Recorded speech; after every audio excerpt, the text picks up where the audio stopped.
We're up in the mountains of West Virginia at the home/studio of John Parker, and we're going to be discussing with him today the processes in which he begins his works of art.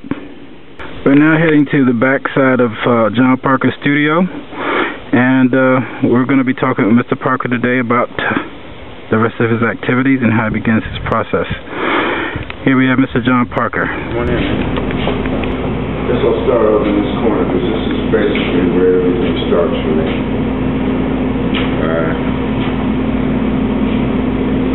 With all the lumber that I pull together. Some of it's purchased, some of it I get from renovation sites and refinish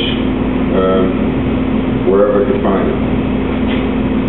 I usually use most of this for the frames that I build for the paintings and also for the stretchers for the canvas. And all that happens down here in this space. First thing I do, especially if it's lumber that I've gotten from a renovation site, I bring it in here, I pull all the nails, all the screws, everything out of it, clean it up the best I can, and then I take that and run it through my planer just to resurface everything. I do that with just by a piece of wood I get just to make sure I've got a smooth surface, it's level, no humps, no bumps or anything like that. And from that point, it goes over here to the cutting section where I have the miter saw,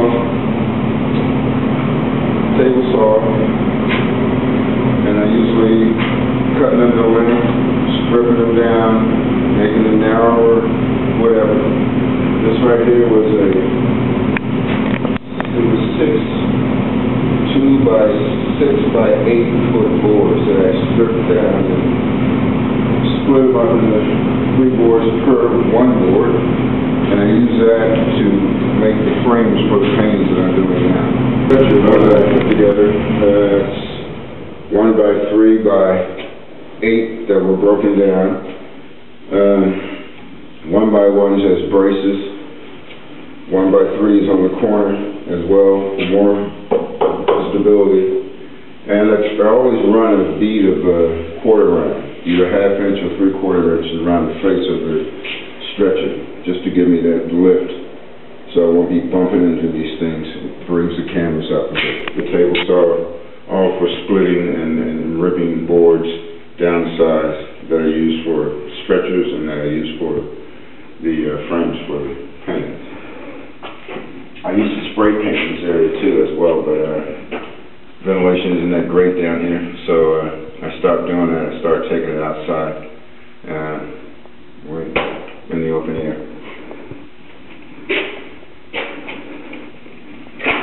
The recreation area. Every now and then I get an opportunity to play a game of pool. It's more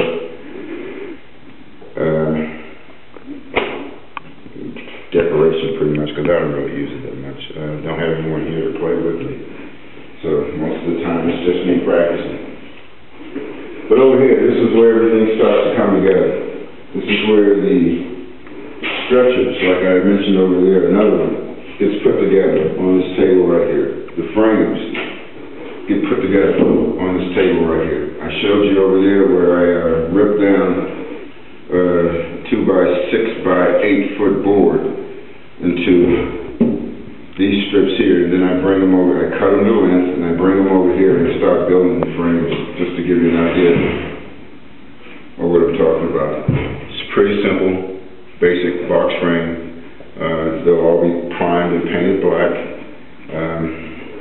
It's just a basic frame for presentation only. Some more elaborate, expensive frame, they can go out and do that on their own. I don't do that. I just give them the basics. All the tools that I need, which I keep on hand at all times: drill, screw gun, rag nailer, other little things I need, drill bits, whatever. It's all down here, readily available to me. So, this is where everything starts for me. I start right here. I build the stretchers. do the framing. It starts and kind of ends right here.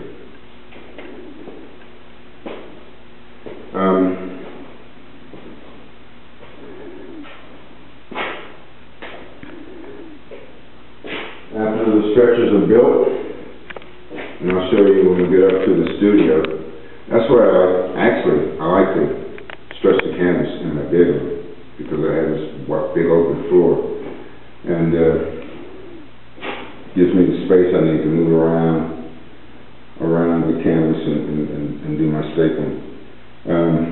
And we're going to be going up there pretty soon, so you guys can get a look at what I do up there. So I'm going to take this upstairs and put it on the easel, because there's still a little bit work to do with it. I just brought it down here for measurements for the frame, which you see is attached. So this is it.